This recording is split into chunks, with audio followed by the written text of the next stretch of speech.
Hi everybody, welcome back. Happy Friday. Hope everybody has a good weekend, especially my friend Eric and his son Will. I'm doing a shout out to you guys, doing this video for you.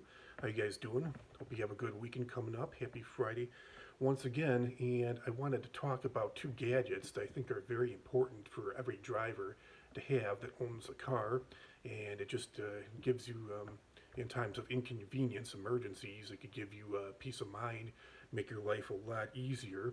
Now, one is a dead battery. Now, typically, in the olden days, before these, first thing I'm going to show you is a battery booster here.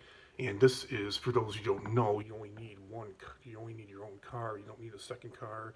You don't need a second set of, you don't need jumper cables, like two cables, which is really convenient if you're by yourself and nobody else is around.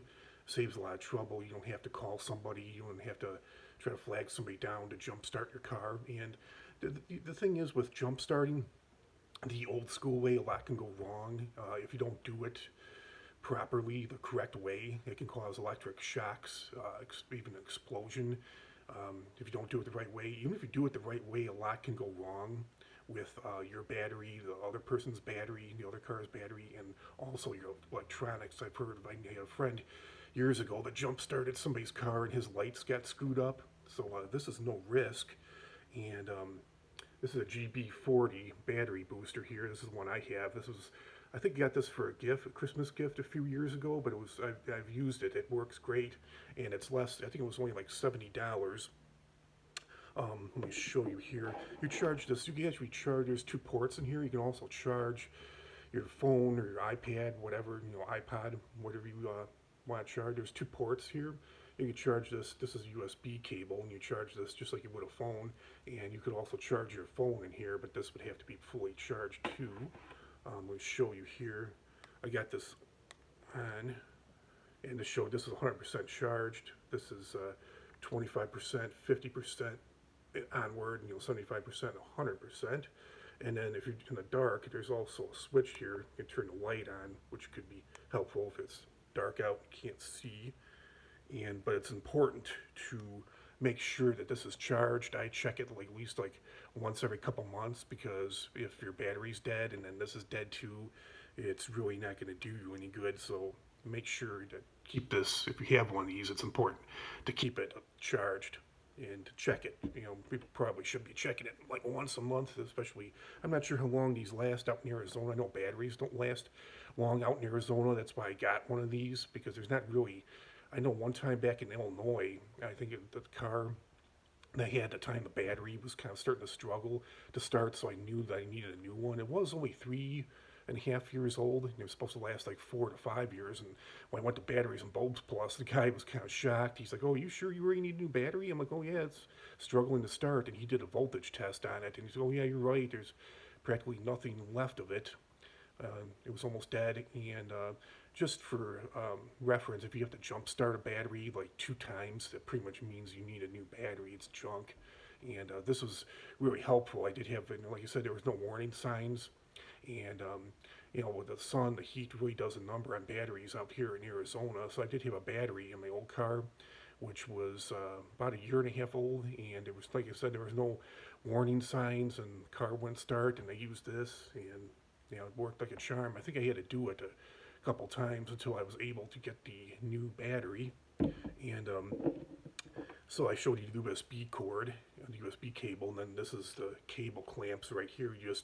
You don't need a second set of clamp, a second car. You just hook up the positive clamp to the positive terminal on the battery. Same thing with the negative. Pretty simple. And then you just, this end, you just plug into the battery pack here. But again, you got to make sure that it's fully charged. Otherwise, it's not going to do you any good, and you got to keep it in your car. So that's that. Pretty simple to use, and that definitely gives me peace of mind. And this is the other thing that gives me peace of mind: a portable tire inflator. And you have to have the car running. You just plug this into your charging port, and then this will go on. This goes into your tire valve that you're looking to inflate. I definitely recommend doing it this way at home rather than at a gas station, because you're supposed to check your cold tire pressure, which means that the car's been sitting for at least 30 minutes. The thing is, if you go to a gas station, some offer free air, some don't, but cost aside, if you go to a gas station, unless that car has been sitting for at least half an hour, you're not going to get the accurate tire pressure, because you're going to get what's called the hot or the warm tire pressure. When the tires, when they start to run, they get hotter, they get warm, and you're not going to get an accurate reading. It's important that you get an accurate reading, which you'll get at home when the car's been sitting for at least half an hour. And the other thing too, I also keep a good electronic tire gauge. This has a tire gauge on it too, but sometimes you get different readings. It's usually pretty close. You're probably never going to get it exact, but it's important to at least get as precise as you can. And I also keep a tire gauge in my car, an electronic tire gauge. And this came in handy one time when I knew I had a leak, but it was a while before I was able to get to the tire shop, Discount Tire, to get my tire checked out. I ended up having to get it replaced. It was spent like 2 hours trying to repair it. The leak, there was a nail or a screw in there or something like that, and ended up they weren't able to patch it to fix it, so I ended up having to get a new tire. But at least it tided me over until I was able to get to the tire shop, because I noticed when a tire pressure indicator light came on, and I checked the tire pressure in all the tires, and the 3 tires were all the same. They were the normal pressure, but this one tire I had on the passenger side at the rear was a lot lower than the rest of them, so I knew something was up, something was wrong. So I was able, before I went to work that day, I inflated the tire, and it was able to get me to work.